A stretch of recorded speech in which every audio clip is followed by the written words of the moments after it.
privilégio, uma alegria estar aqui mais uma vez, pela graça do Senhor, para compartilhar a palavra do Senhor nesta manhã. Agradeço ao nosso irmão Moisés aí pelo convite mais uma vez e agradeço a Deus pelo privilégio que Ele me concede. Então, irmãos, como me comentou, que esse sábado, embora é o Dia Mundial do Jovem Adventista, mas a mensagem aqui está voltada ao sábado de mordomia, não é isso? Mordomia. Então, uma vez por mês, a igreja tem dentro do seu programa um sábado de mordomia. Então, é a ênfase que é dada nas mensagens apresentadas, o que de fato é e o que não é mordomia. Então, é a ênfase que é dada o seguinte, que resume-se mordomia, tudo de nós para Deus. O nosso tudo para Ele. E é exatamente isso que Ele pede, irmãos, em cada um de nós. Nosso tudo para Deus. E a alguns personagens bíblicos, Deus diretamente pediu em um momento de muita tristeza, angústia, um momento de intensa crise que seus filhos estavam vivendo, exatamente pedidos estranhos que Deus fez e pedindo tudo do indivíduo para Ele. E o personagem desta manhã foi alguém que Deus exatamente pediu tudo para Ele, exatamente no momento mais difícil. E eu os convido a abrir comigo a palavra do Senhor, o livro de Jeremias, capítulo 16.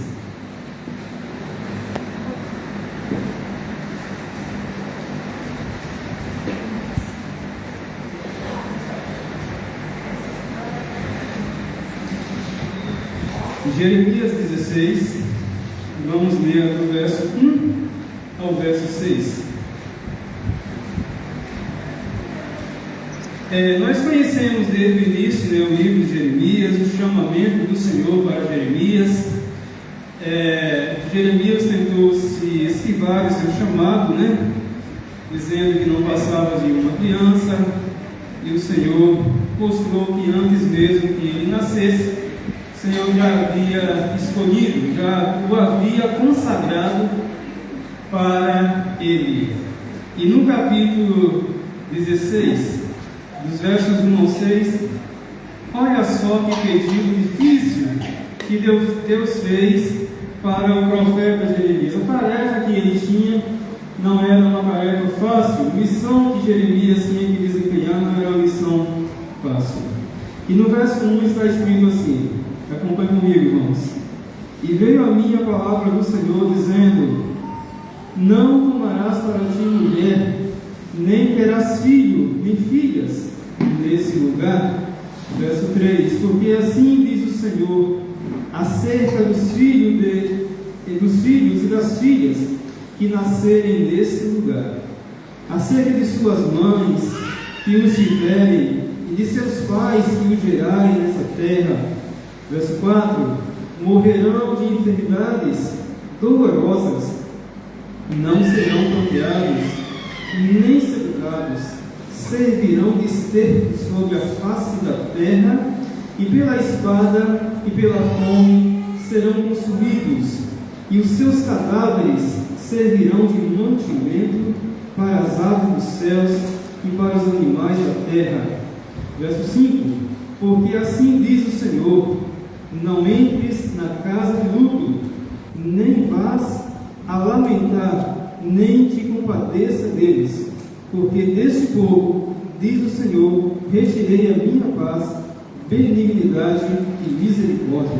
E o último verso, por enquanto, é o 6: e morrerão grandes e pequenos nessa terra, não serão sepultados, não os franquearão, nem se fará por eles incisões, nem por eles se rapará os cabelos.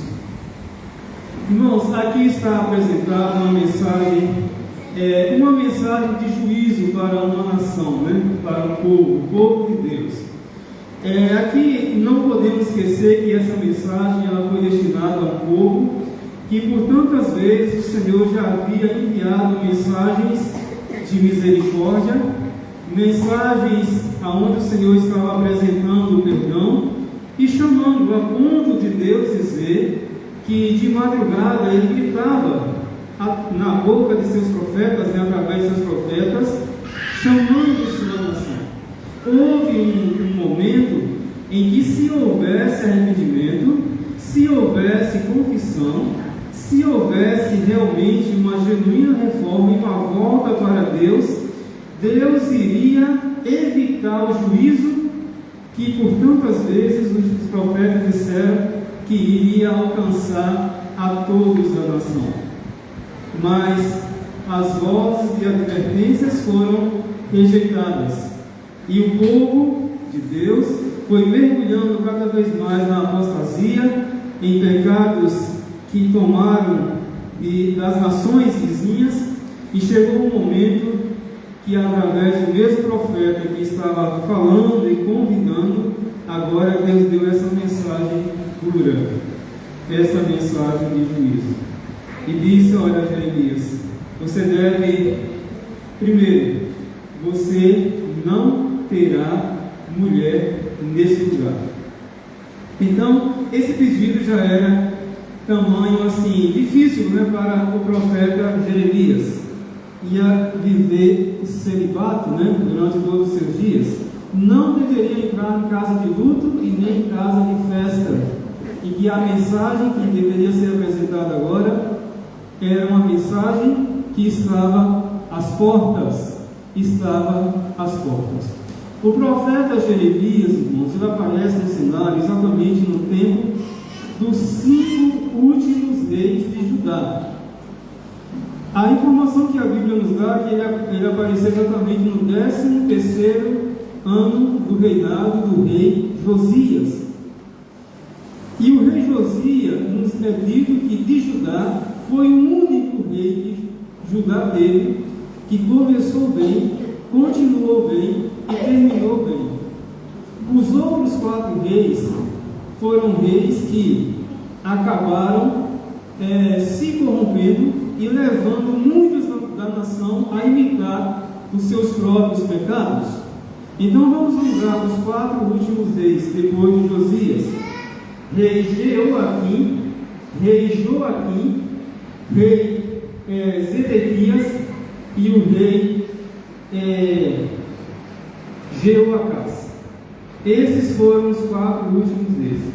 Quando Jerusalém foi invadida pelos caldeus, quem estava no trono pela primeira invasão, que ela foi invadida por 3 vezes por Nabucodonosor, em sua primeira invasão estava o rei Jeoaquim. Foi nesse período que aquele relato que é dado na palavra de Deus, que foi levado cativos para a Babilônia. Dentre esses cativos, Daniel e seus 3 amigos. Foi exatamente nessa primeira invasão. Então, cativos foram levados. Houve uma segunda invasão pelo rei Nabucodonosor. Cativos foram levados também. Mas na terceira invasão, aí as coisas foram diferentes. Era muito pior, era algo nunca testemunhado pelo povo de Deus. Então, dentro do contexto histórico, a Síria já havia caído para os caldeus. A maior potência da época que existia, o Egito, também havia caído nas mãos de Nabucodonosor.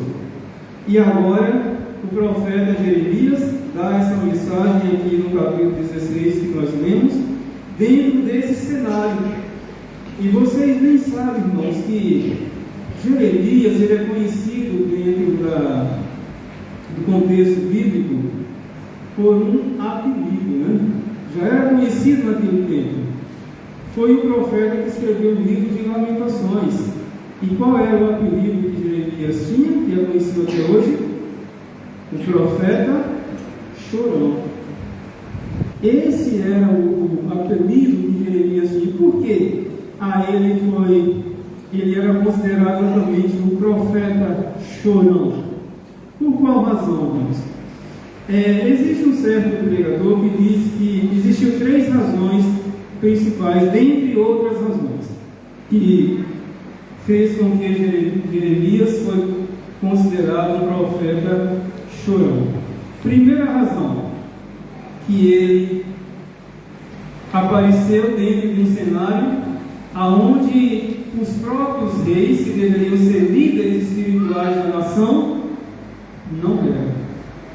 Então, dentro daquele cenário, ocasionava uma profunda tristeza ao coração do profeta, porque aqueles que ele falava diretamente, posteriormente à nação, que eram os próprios reis, eles não fizeram o papel que deveriam fazer.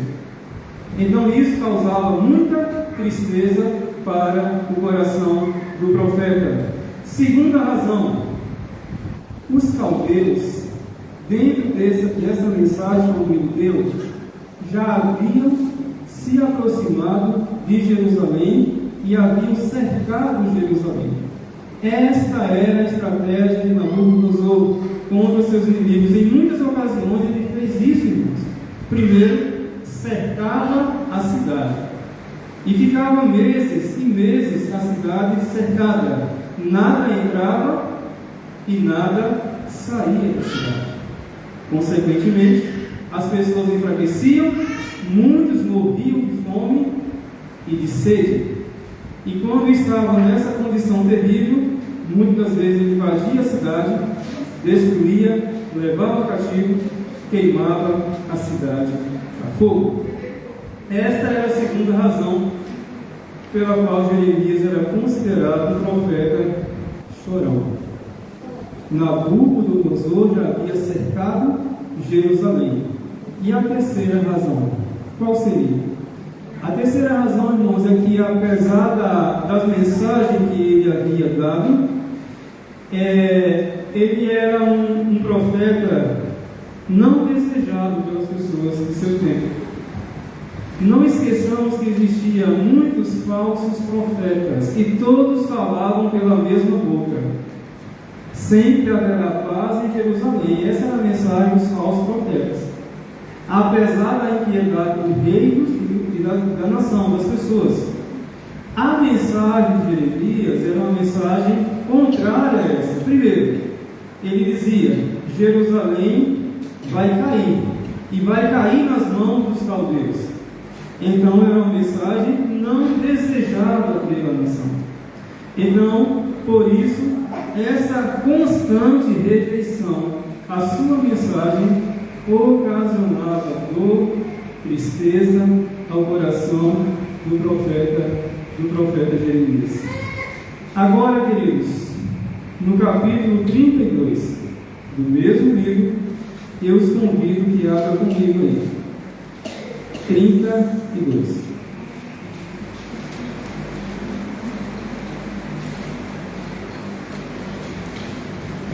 Vamos estar lendo a partir do verso 6. Vamos ler alguns versos desse capítulo, que é bem extenso, né? Aí Deus chega para Jeremias primeiro e pede que ele não deveria casar, né? Só que agora Deus faz mais um pedido para o profeta Jeremias, lembrando que o cerco já havia acontecido. Jerusalém estava cercada. Jeremias nessa época já estava idoso, né? Muito tempo havia se passado, e Deus chega para ele no verso 6 e diz assim: Disse, pois, Jeremias: Veio a mim a palavra do Senhor, dizendo, verso 7, Eis que Ananiel, filho de Salum, teu tio, virá a ti, dizendo: Compra para ti a minha herdade que está em Anatote, pois tens direito de resgate para comprá-la. No verso 8, veio, pois, a minha Ananiel, filho de meu tio, segundo a palavra do Senhor, ao pátio da guarda, e me disse: Compra agora a minha herdade que está em Anatote, na terra de Benjamim, porque teu é o direito de herança e tens o resgate, compra para ti. Então entendi que isto era a palavra de quem, irmãos? Isto era a palavra do Senhor. Então imaginemos a crise que estava assolando a toda a nação naquele momento. O rei, com seu exército, cercando a cidade. Os meses estavam se passando. A cidade estava cada vez mais numa situação dificílima. E as pessoas ali, nesse cenário, chega essa mensagem para Jeremias: você deve pegar a reserva que você tem e deve comprar um campo, mas esse campo será comprado em Anatote. Anatote ficava fora da cidade, diz que ficava a distância de cerca de 5 quilômetros de Jerusalém. Só que nesse campo, como em todo o termo de Jerusalém, quem aqui estava acampado? Nabucodonosor e seu exército. Então, primeiro, Jeremias deveria comprá-la. Ele iria usufruir dessa terra? Possivelmente não. Que futuro teria essa compra? Nenhum para o profeta. Mas tinha uma mensagem e ele entendeu que aquilo procedia do Senhor. Qual era a mensagem na compra desse terreno lá em Anatote? Verso 18 diz assim, verso 14, melhor dizendo, 14 e 15. Jeremias 32, 14 e 15 diz assim: assim diz o Senhor dos exércitos, o Deus de Israel: toma essas escrituras, este auto de compra, tanto a selada como a aberta, coloca-as no vaso de barro, para que se possam conservar muitos dias. Verso 15: porque assim diz o Senhor dos exércitos, o Deus de Israel: ainda se comprarão casas, campos e vinhas nessa terra. Esta era a mensagem da compra desse campo lá em Anatote. E no final do verso 9 fala que ele pagou 17 ciclos de prata por esse campo. Então, o que representava aquele pedido de Deus para o profeta Jeremias naquele momento de uma crise tão intensa para a cidade e para o povo de Deus? Deus, irmãos, estava pedindo exatamente tudo para o profeta Jeremias naquele momento.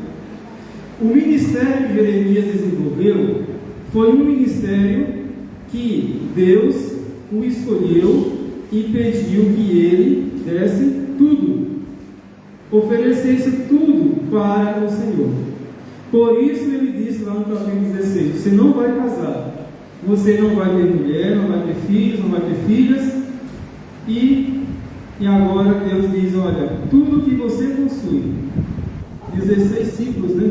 Imagina naquela situação de escassez, de extrema pobreza para a nação que estava sitiada pela nação inimiga dos caldeus.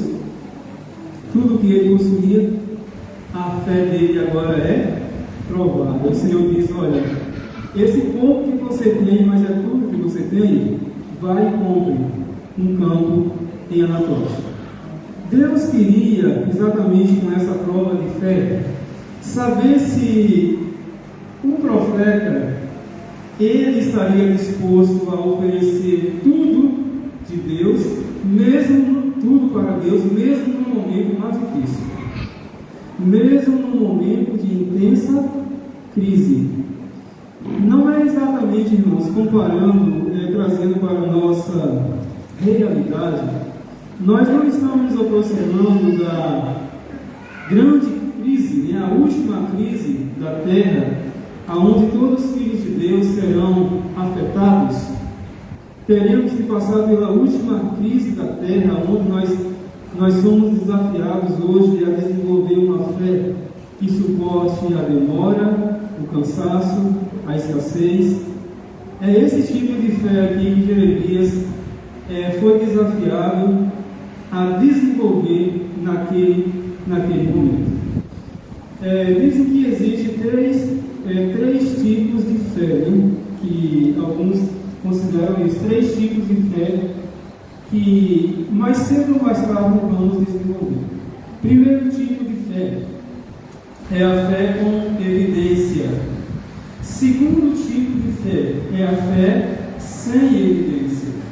E o terceiro tipo de fé é a fé contra as evidências. Então, o que seria a fé com evidências? Esse tipo de fé, ela não é tão difícil de ser desenvolvido quando Deus requer de um filho, de uma filha, porque Deus mostra, Deus dá provas e Ele pede, faça, obedeça, e Deus dá prova para isso. Seria como comparar assim, olha, você vai atravessar o mar, então diante do mar vai chegar e eu vou abrir o mar. Então aí tem uma evidência, Deus deu uma prova. Seria como atravessar um precipício. Você vai chegar e vai ter uma ponte, e ao chegar diante do precipício, ali está o quê? Uma ponte. Esse tipo de fé é a fé com evidência. Não é a fé mais difícil de ser desenvolvida. Já existe a fé sem evidência. A Bíblia tem vários relatos desse tipo de fé e que algumas pessoas alcançaram milagres ou testemunharam milagres porque a exerceram. Vamos lembrar da travessia do povo de Deus no Mar Vermelho. Que tipo de fé foi aquela? Uma fé sem evidência.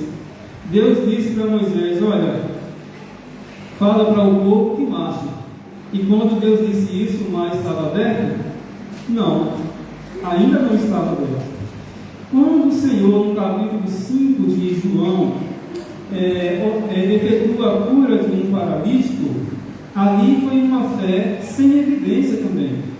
Porque ele disse assim para ele: olha, levanta-te, toma o teu leito e anda. Quando ele acaba de falar isso, o milagre não tinha acontecido ainda.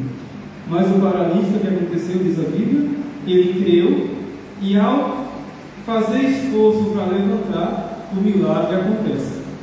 Então ele creu primeiro para ver o milagre que aconteceu.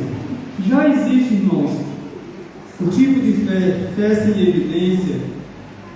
Essa prova realmente é uma fé genuína, né? Essa fé foi a fé de Jeremias que ele manifestou aqui. Uma fé sem evidência. Você já passou por aquela situação, experiência, quer seja uma enfermidade ou alguma circunstância muito difícil, e que alguém ou alguns chegam para você e dizem assim: olha, essa situação aí nunca já passaram. E sabe o que aconteceu com eles? Dessa mesma enfermidade, o que aconteceu com essa pessoa? E não te dá uma notícia muito animadora, né? Então, é uma fé que tem que ser desenvolvida nesse momento difícil, mesmo sem ter uma única evidência, a não ser a confiança na palavra do Senhor. Irmãos, em nossa trajetória cristã nesse mundo, há momentos que nós vamos ter que desenvolver uma fé com evidências. Nós vamos ver sinais e vamos acreditar. Haverá outros momentos que não vamos ver evidências, mas vamos ter que acreditar, vamos ter que colocar o pé na água para atravessar.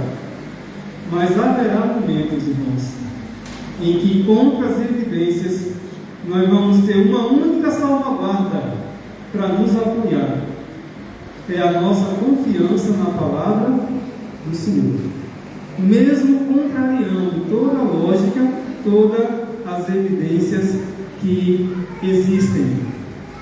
Assim, mais cedo ou mais tarde, vamos ter que desenvolver. No livro Profetas e Reis, na página 409, a serva do Senhor fala bem assim, que na compra do campo de Anatote, que o próprio Deus pediu que o profeta comprasse, aquela ação do profeta Jeremias acabou inspirando a fé, era para inspirar a fé do povo. Então Deus tinha esse objetivo também, né? Que ao profeta obedecer e crer na sua palavra e ofereceu tudo o que tinha para a compra daquele campo, deveria inspirar a fé de outros. A mesma serva do Senhor fala que por ocasião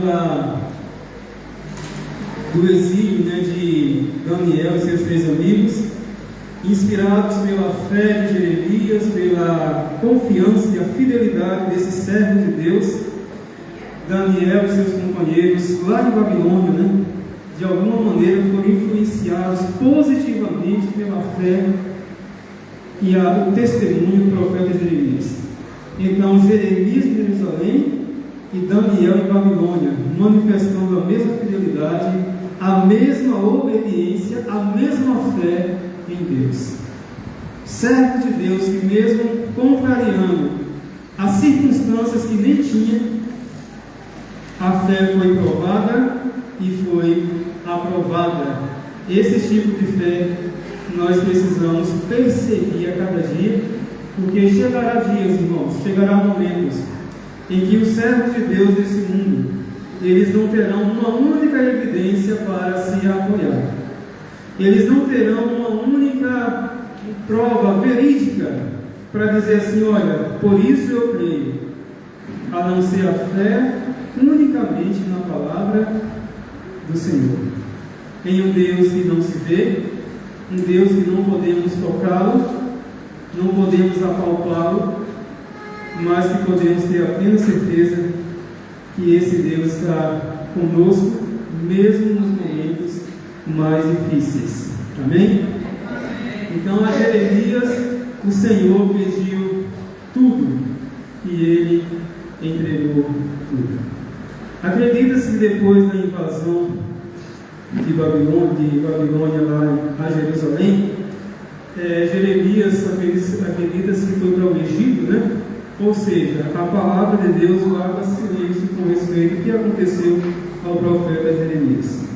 Para Babilônia ele não foi, nós sabemos disso. Também não foi morto pela invasão de Nabucodonosor, não foi. Então, nas 2 primeiras, a cidade foi poupada. E na terceira invasão, o que é que aconteceu? Uma destruição total. O templo de Jerusalém, o santuário de Deus ali, foi totalmente destruído. Suas peças, tudo que tinha ali foi levado para a Babilônia. Muitos foram mortos, muitos foram levados cativos. O rei que se apoiou nas mensagens falsas dos profetas que falavam, que agradavam ao rei e aos ouvidos do povo, teve seus olhos vazados. A única cena que ele viu foi seus 2 filhos únicos serem despedaçados à espada diante dos próprios olhos pela crueldade do rei dos caldeiros, que foi levado cativo e lá na Babilônia ele acabou morrendo. Ou seja, todo aquele sofrimento, toda aquela dor, toda aquela carnificina que houve na cidade, Deus alertou, Deus avisou, Deus convidou seus filhos por muitos anos, irmão, através dos profetas, que tudo aquilo poderia ser evitado se a voz do Senhor fosse ouvida.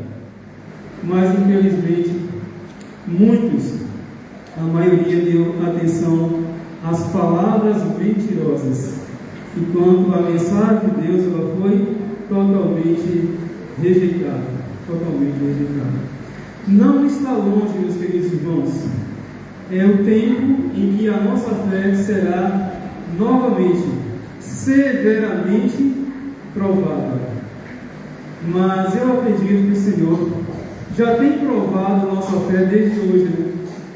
As provas que nós passamos, muitas vezes intensas provas que passamos em nossa caminhada, é uma forma de Deus preparar seus filhos para a última crise da terra. Então, como alguém disse certa vez, ninguém é bom de improviso e nem mal de repente. Ou seja, divertindo, né? Ninguém é mal de repente e nem bom de improviso. Isso podemos aplicar à vida cristã. Ninguém é mal de repente e nem bom de improviso. Tudo na vida requer tempo, preparo. E o alicerce de uma fé que não dependa de evidências, também ela requer tempo, preparo, provas a cada dia. Então, não poderíamos exercer uma fé genuína amanhã, se nós não aprendermos a exercê-la hoje. Então, com certeza, o Senhor que tem nos ajudado a atravessar os vales, as dificuldades que muitas das vezes Ele tem usado para nos lapidar, para nos fortalecer na caminhada, elas devem contribuir para que nós confiemos plenamente nesse Deus como Pai Celestial que cuida de seus filhos e que fará o impossível na vida daqueles que estiverem dispostos a entregar tudo para Ele. Então, mordomia, irmãos, é isso. Todo o nosso recurso pertence a Deus. E Ele requer uma pequena porcentagem, né? Comparando ao todo. Ele pede 10% e mais as ofertas voluntárias. A nossa vida, o nosso corpo, não é nosso, pertence também a Ele. E Ele pede que nós também possamos oferecer todo o nosso corpo. Não é isso que diz o livro de Romanos 12, versos 1 e 2? Apresentar ao Senhor como sacrifício vivo, santo e agradável a Deus, que é o nosso culto racional. O que dizer do nosso tempo? O tempo que Deus nos dá de 24 horas é uma dádiva dele, mas que precisamos também reconhecer que é dele e devemos usar para a sua glória todo o nosso tempo, de alguma maneira, para Deus. Que dizer de nossos dons, irmãos? Nossos talentos também vêm de Deus e para Ele devem ser usados, devem ser devolvidos para Ele. Então, nossos dons, nossos talentos também, Deus espera que tudo aquilo que Ele nos concede, quer sejam poucos talentos ou muitos, todos devem ser usados e dedicados tão somente para Ele. Existe uma promessa na palavra de Deus, entre tantas, todos aqueles que estiverem dispostos a entregar tudo o que possuem para Deus, receberão a vida eterna, a coroa da imortalidade. Aqueles que reterem aquilo que a Deus pertence para si mesmo, primeiro, eles não irão conservar por muito tempo. Se nós retemos o que é de Deus, acabaremos perdendo. Eu me lembro que o próprio Pilatos, ele poderia ter tomado uma decisão a favor de Cristo, né? Mas com medo de perder o trono e a posição que ocupava, ele não fez. Mas não demorou muito e ele acabou sendo destituído do seu cargo, acabou perdendo também.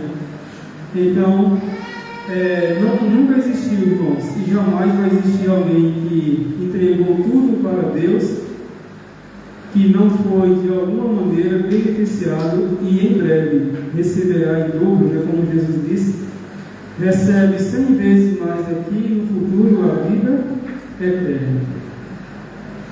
Não existe algo que possa ser um sonho tão elevado, algo que possa ser comparado ao dom da vida eterna. Receber a coroa da vida das mãos de Cristo. Então não esqueçamos que Deus, em Cristo, Deus foi capaz de entregar tudo por nós. Jesus entregou tudo para nos salvar. Temos que estar dispostos a entregar tudo para Ele. porque Ele é o nosso Criador, é o nosso Redentor e é o dono de nossa vida, de nossas posses, de nosso talento, de nosso tempo. Por isso Ele é digno de receber. Então, o meu desejo nessa manhã, meus queridos, que o Senhor venha nos abençoar e que possamos estar dispostos a cada dia a entregar tudo para Deus. Podemos até considerar, falando, não é tão difícil, né? Mas na prática, nós sabemos que o que significa entregar tudo para Deus. Muitas das vezes vai significar você lutar contra a sua própria vontade, sua própria natureza, lutar contra os seus próprios desejos ou suas próprias prioridades. Então, não é uma tarefa tão simples assim, mas Deus ele não aceitará menos do que o nosso tudo para Ele. Todo o nosso coração, todo o nosso ser, e ainda que em algum momento Ele nos fizer algum pedido estranho, difícil, como Ele fez ao profeta Jeremias, que não questionemos, né? Porque Jeremias não questionou, Abraão, ele não questionou quando Deus lhe fez um pedido estranho também para sacrificar o seu próprio filho, e outros que manifestaram essa fé sem evidência, ou contra as evidências, eles escolheram crer, acreditar no Senhor e confiar, e não foram desamparados por isso. Então, que essa fé nós possamos alcançar pela graça de Deus, e que o Senhor receba todo o nosso ser, todos os nossos dons, todos os nossos recursos, todos os nossos talentos, nosso tempo, e assim, em breve, receberemos a recompensa e a herança dos fiéis, dos santos de todas as eras, daqueles que estiveram dispostos a sacrificar tudo por Deus, receberão em dobro muito em breve. Amém? Vamos concluir cantando o louvor que diz: eu sei quem tem ouvido, né? Esse louvor são palavras do apóstolo Paulo, né?